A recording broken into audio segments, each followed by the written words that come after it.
வணக்கம்.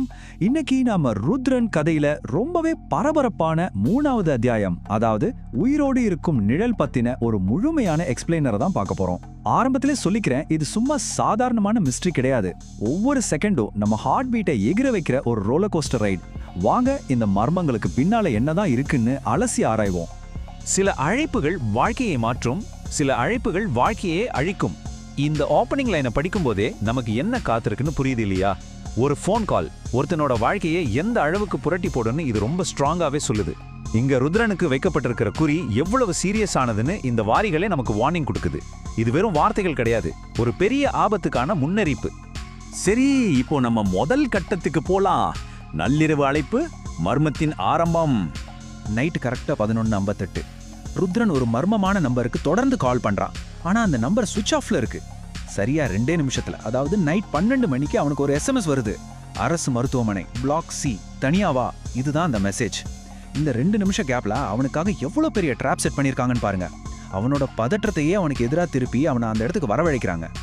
அடுத்தது என்ன நடக்குது? மர்ம மருத்துவமனை, பிளாக் சிக்குள்ள ருத்ரன் நுழையறான். மெசேஜ் பார்த்த உடனே ருத்ரன் பைக்கை எடுத்துட்டு அந்த பிளாக் சியை நோக்கி பறக்கிறான். 20 வருஷமா யாருமே இல்லாம கைவிடப்பட்ட ஒரு பில்டிங் அது. எங்கும் உடைந்த ஜன்னல்கள், உள்ளே நுழைஞ்சி பயமுறுத்துற காத்து சத்தம், அந்த அமைதியே நமக்கு ஒரு நடுக்கத்தை கொடுக்குது. இதுக்கு நடுவுல திடீர்னு ஒரு பொண்ணோட சிரிப்பு சத்தம் கேட்குது. யோசிச்சு பாருங்க, நைட் நேரத்துல யாருமே இல்லாத ஒரு பாழடைந்த கட்டடத்துல இப்படி ஒரு சிரிப்பு சத்தம் கேட்டா எவ்வளவு திகிலா இருக்கும். அந்த சிரிப்பு சத்தத்தை தேடி ருத்ரன் போகும்போது சுவத்துல ரத்தத்தால எழுதப்பட்டிருக்கிற இந்த வார்த்தைகளை பாருங்க. ட்ரஸ்ட் நோ ஒன், யாரையும் நம்பாத. இது வெறும் வார்னிங் கிடையாதுங்க, ருத்ரனோட மைண்டோட விளையாடுற ஒரு பெரிய சைக்காலஜிக்கல் கேமிங் நடக்குது. அவனை குழப்பி அவனோட சிந்தனையை சிதறடிக்கவே இப்படி ஒரு செட்டப் பண்ணிருக்காங்க. இப்போ விசாரணை அடுத்த கட்டத்துக்கு போகுது. பழைய நினைவுகள். ஐசியு அறையில் ஒரு கண்டுபிடிப்பு. அந்த மர்மமான ஐசியூ ரூம்குள்ள ஒரு பெட் இருக்கு. அங்க இருக்கிற போர்வையை பார்த்தா கொஞ்ச நேரத்துக்கு முன்னாடி தான் யாரோ அங்க படுத்திருந்த மாதிரி இருக்கு. ஆனா அதை விட முக்கியமான விஷயம், அங்க பெட்டுக்கு பக்கத்துல கிடைச்ச இந்த வெள்ளி லாக்கெட் தான். அந்த லாக்கெட்டை திறந்து பார்த்தா உள்ள ருத்ரனும் அவனோட அம்மாவும் இருக்கிற போட்டோ இருக்கு. ஸோ இது யாரோ பண்ற ரேண்டம் அட்டாக் கிடையாது, ரொம்ப ரொம்ப பர்சனலான, ருத்ரனை டார்கெட் பண்ணி நடக்கிற ஒரு சதிங்கிறது இப்போ கன்ஃபார்ம் ஆகுது. இந்த லாக்கெட்டை பார்த்து அவன் அதிர்ச்சியில இருக்கிறப்பவே பின்னாடி இருந்து ஒரு குரல் கேக்குது. அதை இன்னும் பத்திரமா வச்சிருக்காங்களா? இப்படி ஒரு குரல் கேட்டதும் ருத்ரன் டக்குன்னு திரும்பி பார்க்கறான். ஆனா அங்க யாருமே இல்ல. அந்த இருட்டான பெரிய ரூம்ல உருவமே இல்லாம ஒரு குரல் மட்டும் கேட்கறது நிஜமாவே நமக்கு கூஸ் பம்ப்ஸ் கொடுக்குது. திடீர்னு அங்க இருக்கிற ஒரு பழைய டேப் ரெக்கார்டர் ஆட்டோமேட்டிக்கா ஆன் ஆகுது.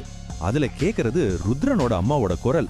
ருத்ரா, நான் உயிரோட இருக்கலாம், இல்லாமலும் இருக்கலாம் அப்படின்னு அம்மா சொல்லும்போது ருத்ரனுக்கு எப்படி இருந்திருக்கும்னு நினைச்சு பாருங்க.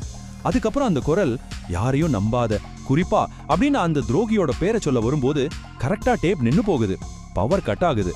அந்த முக்கியமான க்ளூ நமக்கு கிடைக்காமலே போடுச்சு. எவ்வளவு பெரிய சஸ்பென்ஸ் பாருங்க இது. இப்போ கதையில வேகம் இன்னும் கூடுது. இருட்டு துரத்தல், இருளில் காலடி சத்தம். அந்த இருட்டுல காலடி சத்தம் மட்டும் கேக்குது. ருத்ரன் டார்ச் அடிக்கிறான். அங்க ஒரு கருப்பு கலர் ஹூட் போட்ட உருவம் தப்பிச்சு ஓடுது. உடனே சேசிங் ஆரம்பம். அந்த நீளமான இருட்டு காரிடார்ல வேகமான ஓட்டம், குறுக்கே இருக்கிற உடைஞ்ச கதவுகளை எல்லாம் தட்டி எரிஞ்சிட்டு ஒரு பாய்ச்சல், மூச்சரைக்க மாடிப்படிகள்ல ஏறி கடைசியா அந்த மர்ம உருவத்தை ருத்ரன் மடக்கி புடிச்சிடுறான். அப்படியே நம்ம ஹார்ட் பீட்டையும் எகர வச்சுட்டாங்க. சோ இப்போ உங்ககிட்ட ஒரு கேள்வி. இவ்வளோ நேரம் ருத்ரனை குழப்பி இவ்வளோ பெரிய வலைய பின்னின அந்த மாஸ்டர் மைண்ட் யாரு? அந்த ஹூடை கழட்டும் போது உள்ள இருக்கிற முகம் யாருடையது? Any guesses? 16. ஆமாங்க, அது வெறும் 16 வயசான ஒரு சின்ன பையன். கொஞ்சம் கூட எதிர்பார்க்கல. அந்த பையன் பயத்துல நடுங்கிக்கிட்டே, என்னை விட்டுடுங்க, என்னை அனுப்புனாங்க அப்படின்னு கதறான். யார் அனுப்புனாங்கன்னு ருத்ரன் கேட்கும்போது ஒரு கவரை நடுக்கத்தோட அவன் கையில கொடுக்குறான். அப்போ உண்மையான எதிரி இன்னும் திரைக்கு பின்னாலதான் இருக்கான். இப்போ நாம எக்ஸ்பிளைனரோட கிளைமேக்ஸ்க்கு வந்துட்டோம். வேட்டை ஆரம்பம், இறுதி தடயம். அந்த கவரை ருத்ரன் பிரிக்கும் போது உள்ள ஒரு போட்டோ இருக்கு. ஒரு இருட்டான ரூம்ல ஒரு பொண்ணை சேர்ல கட்டி வச்சிருக்காங்க. முகம் சரியா தெரியல. ஆனா இந்த 2 க்ளூவையும் கொஞ்சம் கம்பேர் பண்ணி பாருங்களேன். லெஃப்ட் சைட்ல இருக்கிறது ஐசியூல கிடைச்ச அந்த வெள்ளி லாக்கெட்டோட ஒரு பாதி. ரைட் சைட்ல அந்த போட்டோல கட்டி வைக்கப்பட்டிருக்கிற பொண்ணோட கழுத்துல தொங்குறது அதே லாக்கெட்டோட மறுபாதி. ரெண்டும் எக்ஸாக்டா மேட்ச் ஆகுது. இதுல இருந்து என்ன தெரியுது? அந்த போட்டோல கைதியா இருக்கிறது வேற யாரும் இல்ல, ருத்ரனோட அம்மா தான். இந்த உண்மையை தெரிஞ்சுக்கிட்டு ருத்ரன் உறைஞ்சு போயிருக்கிறப்ப அந்த போட்டோக்கு பின்னாடி எழுதியிருக்கிற இந்த வரியை பார்க்கறான். உன் அம்மாவை உயிரோட பார்க்கணும்னா எபிசோட் 4 வரை உயிரோட இரு. இது சும்மா ஒரு மிரட்டல் இல்லைங்க, இது ஒரு ஓப்பன் சேலஞ்ச். தான் அம்மாவை காப்பாற்றணும்னா தன்னை சுத்தி பின்னப்பட்டிருக்கிற இந்த சதி வலையிலிருந்து ருத்ரன் உயிர் தப்பியே ஆகணும். இந்த நிமிஷத்துல கரெக்டா ருத்ரனோட போனு ரிங் ஆகுது. அட்டென்ட் பண்ணா ஒரு மர்ம குரல், கேம் ஸ்டார்ட்ஸ் நவ் ருத்ரன் அப்படின்னு சொல்லுது. என்ன ஒரு விறுவிறுப்பான முடிவு. இந்த கேம்ல ருத்ரன் தப்பிப்பானா, அவனோட அம்மாவை மீட் எடுப்பானா, அடுத்தடுத்த மர்மங்கள் என்னென்னு தெரிஞ்சுக்க எபிசோட் 4க்காக வெயிட் பண்ணுவோம். இந்த அனாலிசிஸ் உங்களுக்கு ரொம்பவே சுவாரஸ்யமா இருந்திருக்கும் நம்புறேன். அடுத்த எக்ஸ்பிளைனர்ல சந்திப்போம்.